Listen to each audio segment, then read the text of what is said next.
Have you ever seen one of these bad boys right here? These 1981 half dollars? They actually change in property if you apply a little bit of breath and just on both sides. They actually will turn into these weird, edgy pirate coins. So they were taken off the mint because of this. That's a lie. I'm a magician. There's two coins, and I'm going to show you a little bit of a technique here that's old as the hills, but with a little added twist. This isn't anything new. It's Bobo's coin switch from Bobo's Modern Coin Magic, published in 1952. But magicians are virgins. We tend to close our hand when it comes to doing coin magic, and that looks sneaky. If you were putting a coin from one hand to the other, you wouldn't put it in a fist. You'd leave your hand open. And that's what I'm going to teach you in this video. But first,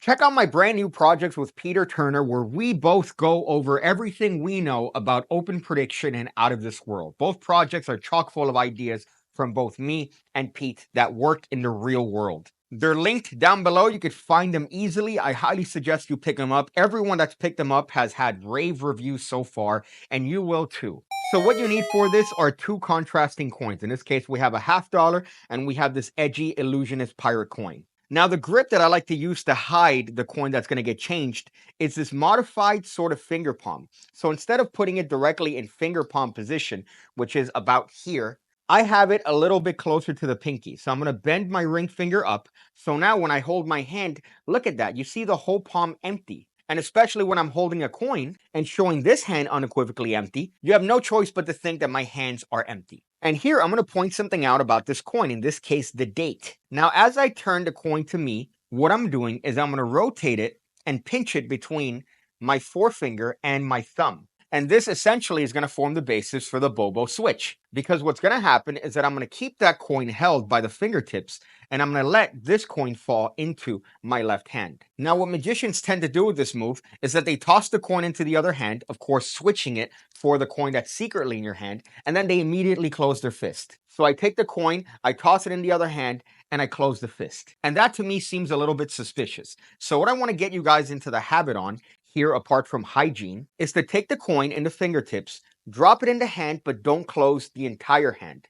Only have the hand slightly cupped. So now you could revolve the coin in the hand, giving them little flashes. Now, the interesting part about this is that they're not necessarily going to know that the coin is changed. Now, you don't want to outright just hold your hand open, but have it slightly cupped and flip the coin in your hand. Because the participants are only going to see the coin for a fraction of a second, their mind is going to fill in the blanks. In their head, they just saw a $50. They saw empty hands. So when you put it in the other hand, it's going to fill in the blanks for them. And you don't have to close your fist to hide the coin. You could just have it slightly cupped, flip the coin around as you draw attention to some aspect of it. And now, with absolutely no way that you could switch the coin, you could give them one last flash as you close your hand into a fist, or you could just cup your hands a little bit more, blow on the coin, flip it over and blow on the other side, and then immediately show the coin to have changed into a different coin altogether. So that way, you're taking away the moment of when the actual move took place, something overt, and now the participant is only going to be able to backtrack to when the coin was in this hand. The worst thing that I've seen magicians do is that they do the Bobo switch and immediately show the coin to have changed. Well, when they backtrack in their mind, the most recent memory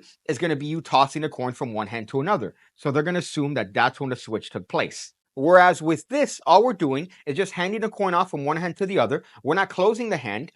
We're blowing on the coin, blowing on the other side, and then showing the coin to have changed into the other one. So now their point of reference is going to be just when the coin was in your hand and you're flipping it over. They could swear that that's the same coin in your hand the entire time. You've only brought up the idea of the coin changing when you actually do the magic moment, in this case, blowing on the coin. Now, personally, I like to accentuate my magic moment by coming on the coin, but that's just me. So all you're doing here is just showing your palm empty, dropping the coin in the other hand, flipping it over a couple times, doing a moment that instills the magic, and then showing the magic to have taken place. Please try your best to refrain from doing any sort of magic gay hands. I have an entire video on how you could cope with this. See, nothing new in terms of sleight of hand, but this makes it so much better because now they swear that the coin has changed while they were looking at it. As opposed to you doing this and then showing the coin to have changed, everyone's going to know how you did it. I really don't know how to end this video, so I'm just going to tell you that you should wash your anus.